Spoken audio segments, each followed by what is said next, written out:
semuanya. Perkenalkan, nama saya Sekar Mustika Syamsuri SPSI sebagai guru BK di SMN 1 Perdana. Di sini saya mewakili Bu Vivi yang Qadarullah yang seharusnya menyampaikan materi ini. Beliau sedang sakit. Mari kita sama-sama mendoakan semoga beliau cepat sembuh, cepat diangkat penyakitnya dan ditinggikan derajatnya. Langsung saja kepada materinya. Di sini saya menyampaikan materi tentang persiapan orang tua mendampingi anak belajar di rumah. Ini dikhususkan seharusnya untuk orang tua ya. Jadi barangkali ada orang tua yang belum bisa melihat videonya. Untuk anak-anak, silakan boleh menyampaikan kepada orang tuanya apa saja yang harus dan sebaiknya orang tua lakukan atau persiapan untuk anak-anak belajar di rumah. Apa sih yang anak-anak kita butuhkan selama pembelajaran di rumah? Kita tahu ya, selama ini kita hampir 1 tahun lebih belajar di rumah. Karena adanya COVID ini, kita dipisahkan antara anak walaupun sama belajar, hanya berbeda tempat gitu. Yang dulunya anak belajar di kelas langsung tatap muka dengan gurunya, sekarang anak belajar di rumah dengan penyampaian materi melalui internet. Di sini karena hampir 24 jam anak-anak itu adanya di rumah, sehingga guru tidak bisa memantau seluruhnya bagaimana perkembangan anak, bagaimana anak belajar.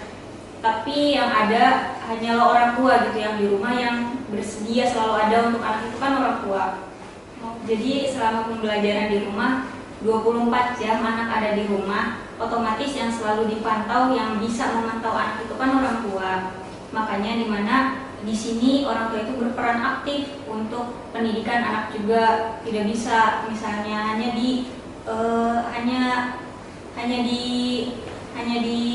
sekolah saja gitu yang memantau, tidak bisa seperti itu. Tapi orang tua juga berperan aktif. Sama halnya seperti zaman dulu kan dikatakan dalam Islam itu kalau misalkan keluarga atau rumah itu adalah madrasah pertama bagi anak-anaknya. Nah, sampai saat ini juga kita mengulang kembali gitu bahwa tidak kenal zaman gitu, bahwa Islam itu mengajarkan hal-hal yang sama dari dulu sampai sekarang gitu kan. Nah, dapat dipahami juga ibu-ibu dan bapak-bapak di rumah, tujuan anak belajar dari rumah itu yang harus orang tua tahu itu agar anak punya rasa tanggung jawab untuk mengerjakan tugas dan tumbuh secara kreatif gitu. Karena gimana ya? Karena guru-guru itu kan jadi terbatas kemampuannya untuk memberikan ilmu-ilmunya gitu kepada anak-anak, karena hanya melalui internet gitu kan, melalui daring doang. Jadi enggak semuanya yang guru-guru ketahui, yang guru-guru ingin sampaikan kepada anak itu bisa tersampaikan. Jangankan melalui daring sendiri gitu kan, tatap muka aja antara guru dan anak secara tatap muka itu banyak anak yang nggak paham apa yang sebenarnya guru sampaikan gitu. Apalagi dalam masa ini guru itu hanya menyampaikan beberapa saja gitu.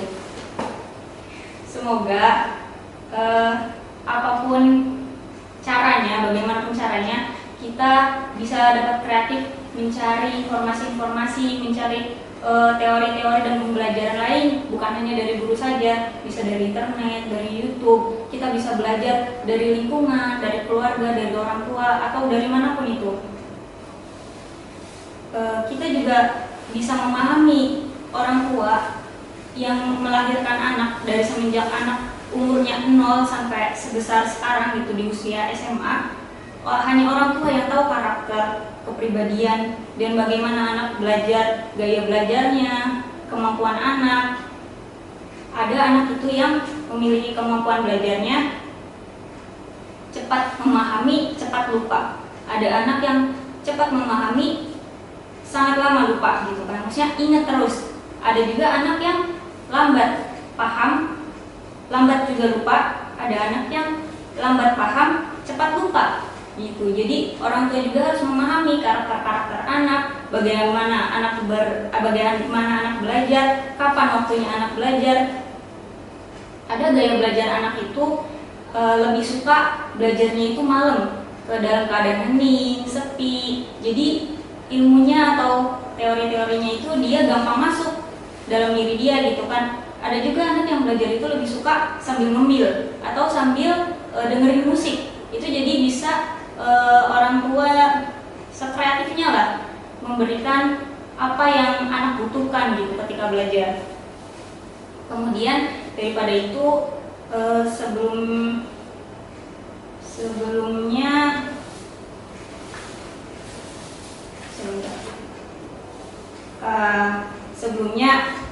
karena kita tahu bagaimana keadaan kita sekarang, belum bisa bertatap muka, belum bisa mengajarkan secara langsung kepada anak, ada kurang dan lebihnya gitu ya kan ibu bapak yang ada di rumah. Apa aja sih yang harusnya kita berikan kepada anak selama anak itu belajar? Yang pertama itu sudah pasti ruangan ya, atau tempat anak belajar. Diusahakan harus bersih, harus disediakan alat tulisnya, atau enggak kalau misalnya sekarang mah harus ada HP, harus ada internet, kuota gitu kan. Harus disediakan agar anak tuh enggak ketinggalan gitu, enggak ketinggalan sama teman-teman yang lainnya, enggak ketinggalan sama pelajaran atau tugas-tugas yang lainnya. Terus untuk orang tua juga harus memastikan apakah anak itu mengikuti daring atau tidak. Orang tua juga harus memantau apakah anak mengerjakan tugas atau tidak. Mau kapanpun waktunya anak belajar, gak apa-apa, itu bisa disesuaikan dengan kebutuhan anak masing-masing. Yang penting ketika mengerjakan tugas tidak sampai di luar batas jam yang telah ditentukan guru-gurunya. Nah, kemudian orang tua juga harus memberikan semangat dan motivasi. Memang sangat membosankan ya belajar di rumah gitu, apalagi sendirian. Boro-boro ngerti, boro-boro paham gitu kan. Guru tiba-tiba ngasih tugas ini itu, orang nggak ngerti kenapa kok dikasih tugas gitu kan, pasti bosan kan. Anak juga butuh sharing, butuh tempat untuk berkeluh kesah. Anak juga ingin didengarkan. Gak apa-apa didengarkan aja ibu bapak, gak perlu dijudge anak itu kamu salah atau gimana, nggak perlu, nggak harus buru-buru anak itu disalah benarkan. Anak juga pasti pemikirannya akan berkembang, dia juga memiliki pendapatnya sendiri, dia juga punya nilai dalam hidupnya sendiri. Nanti di tahap kehidupan dia selanjutnya, di usia-usia dia yang nantinya akan terus bertambah semakin dewasa, pemikiran dia juga pasti akan terbuka. Jadi jangan sampai karena dia males atau apa gitu, orang tua itu marahin anak tuh apa ya, jadi kayak jadi orang tua itu marahnya nggak elegan gitu. Marahnya itu dengan intonasi yang tinggi, dengan kata-kata yang kasar, bahkan dengan pukulan atau cacian-cacian gitu. Itu malah yang membuat anak itu down, nggak mau belajar. Malah belajar itu jadi sesuatu yang menakutkan buat anak. Nggak apa-apa salah, nggak ada yang harus benar kok, nggak ada yang harus benar. Kita semua pasti punya sesuatu yang salah dan itu wajar, itu belajar, namanya belajar gitu kan. Terus orang tua juga kami tahu, guru-guru juga tahu gitu, sebagai orang tua pasti orang tua punya kesibukan masing-masing. Ada yang sibuk mencari nafkah, kewajiban itu kan otomatis kewajiban, semua orang tua pasti punya kesibukan gitu. Seenggaknya meluangkan waktu sedikit aja, walaupun nggak ngerti apa yang anak pelajari, apa yang gurunya berikan gitu kepada anak, yang penting ditemani aja. Anak itu udah pasti seneng gitu, orang tua saya menemani saya belajar, itu senangnya luar biasa. Itu memotivasi anak bahwa saya belajar, orang tua saya menemani gitu kan. Dengan orang tua menanyakan tadi belajar apa, atau tadi tugasnya udah diselesaikan belum, itu tuh membuat anak tuh semakin merasa orang tua aku tuh memperhatikan banget gitu, gimana caranya aku belajar, gimana caranya aku mendapatkan ilmu yang diberikan dari sekolah gitu kan. Kemudian di situ juga misalnya ada anak yang tidak memahami gitu, anak-anak juga bisa dikasih ruang untuk berdiskusi dengan temannya, video call atau melalui kumpul, nggak lebih dari 4 orang ya, harus tetap menjaga jarak gitu kan. Prokesnya harus tetap dijaga.